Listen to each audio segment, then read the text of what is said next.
Hello, adventurers! My name is Guildmaster Chance, and thank you for tuning into the second episode of our campaign series. I'm really sorry if my voice starts to fade in and out a little bit. I've been doing a lot of recording recently, and my voice is a little more hoarse than it usually is.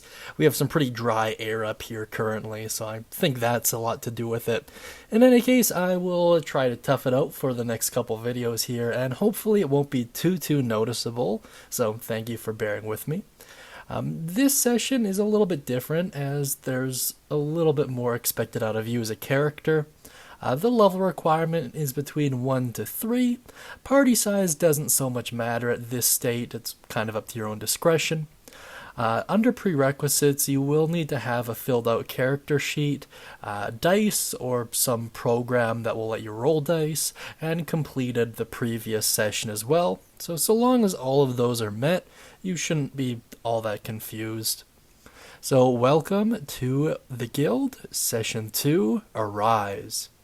You are being pulled through the blinding light. The cold you felt earlier starts to dissipate. It is slowly being replaced with something akin to loving embrace. It is noticeably different from the feeling received while within the void. This is more of a guiding presence. You feel a strange sensation around your torso. You're not sure at first, but you could swear the skeletal hand is loosening its grasp. Then along the horizon you can make out a strange symbol. If you have proficiency on Arcana, you can recognize it as arcane in nature, however otherwise it's just a normal symbol. You close your eyes as you approach it. When next you open your eyes, you feel cool stone ground beneath you.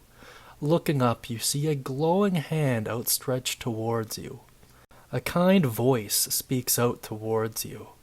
"Hello, my child. I'm sorry for the rough arrival, but you were almost gone and we needed to act quickly. Will you take his hand?" If you decide to take his hand, you can add 1 hero point onto your character sheet.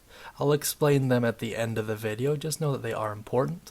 And if you decide to decline his hand, you can add 1 villain point instead.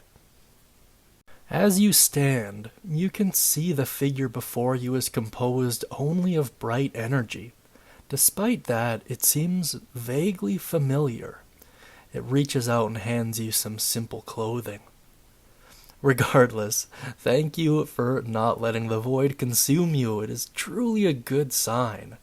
I imagine you have some questions for me, so feel free to ask whatever it is you'd like. At this point, I'm going to ask you to make a persuasion check, so roll your d20 and add whatever modifier you might have to it. I have a table set up here. Depending on what you roll is related to the number of questions you get to ask. If you roll less than a 10, you are simply stunned and not really able to get any words out. As a result, you're not able to ask any questions. I have a couple of what I would imagine the most frequently asked questions already answered here, so just skip to whatever point in the video, check the description if you're kind of curious where each of them is, and watch them if you'd like that. Alternatively, if you'd like to ask another question, ask down beneath and I'll get back to it as soon as I'm able to. Starting with, who are you? The figure answers, "My name is...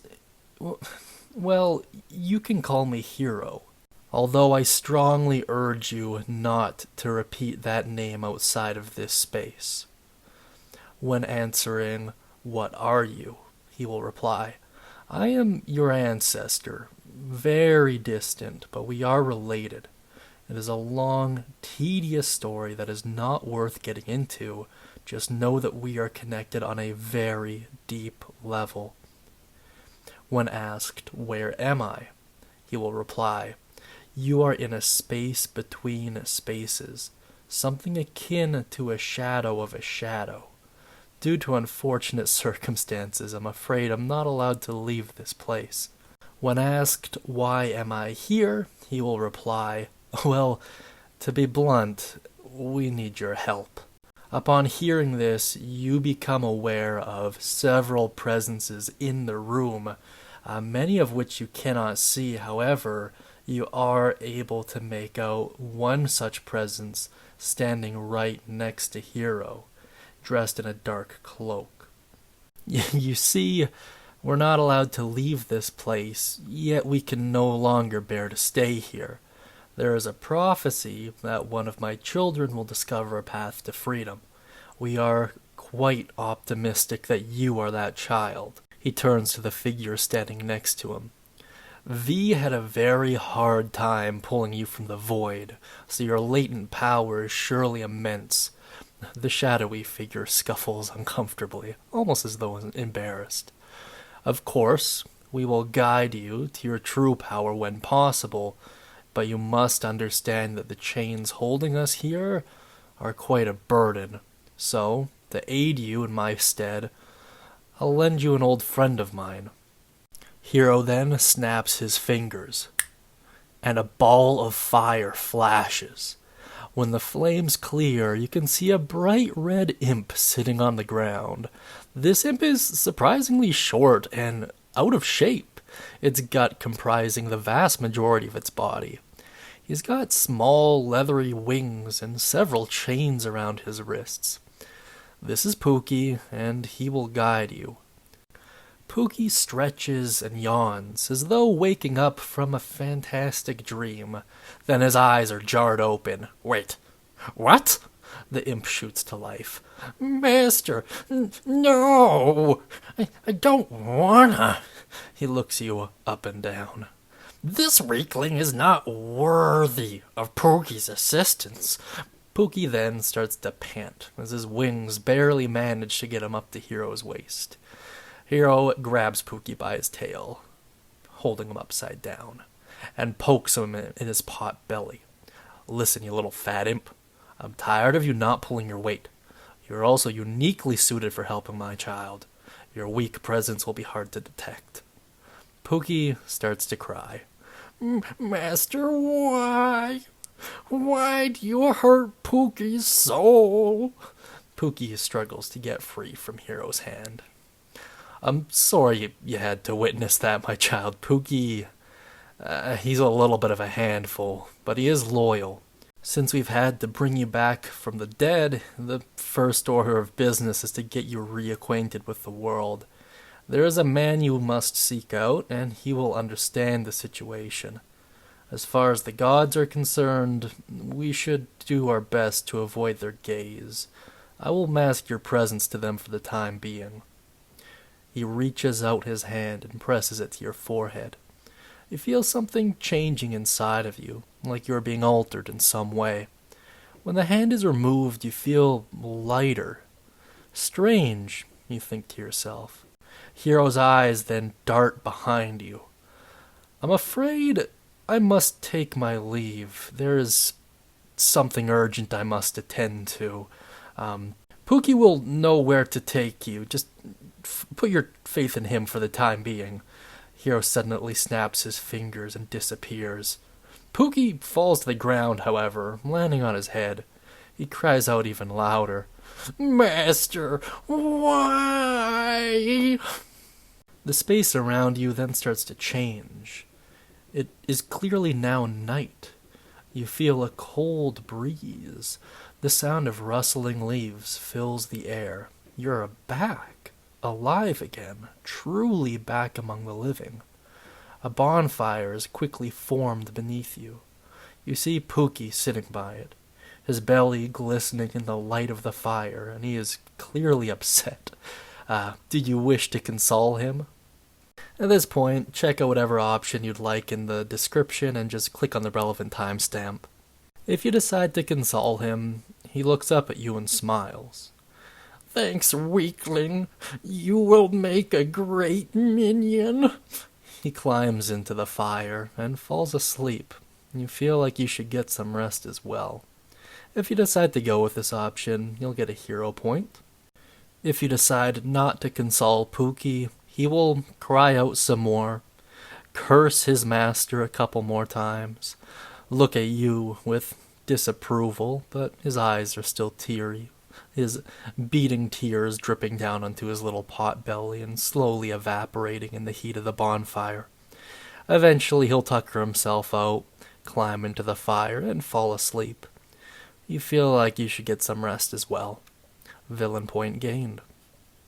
And that will conclude Session 2. There are a couple things I'd like to explain really swift here. The first being the idea of hero points. I really struggled when I was first coming up with this idea on how to level you guys up, because doing milestone didn't really make a ton of sense, just because then you'd only have to watch the episodes that there would be a level up in, and it would just lead to some videos being more popular than others for no other reason than you get a level up. And I thought about doing experience, but I'd run into the same problem, and I like giving experience for kind of circumstantial things you do, like creative solutions to problems.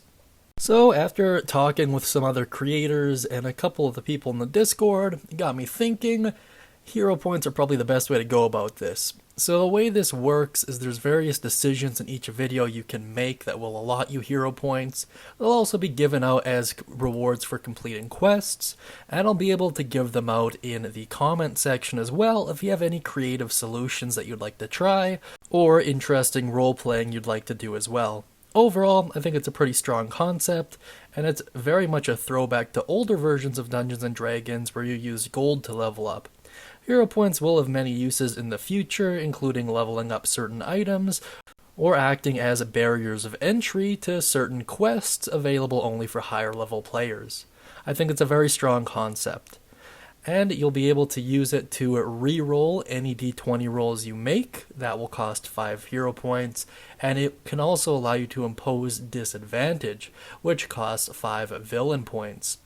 As far as leveling up is concerned, it just costs 100 points, be that 50 hero points, 50 villain points, or 60-40, or however you want to do it. As long as it totals up to be 100, you get to level up. Pretty sweet stuff. Just make a note of how many you've accumulated throughout the whole session in its entirety, and you'll be referring to that number as it relates to the barriers of entry I mentioned earlier. If you have any questions about how the system works, feel free to comment down beneath or mention it to me in Discord, and I'll break it down there. It might be worth a whole separate video onto itself, especially as they can do more and more things, so I might make a video in the future to treat it like some kind of a reference chart, if you want to look at it like that.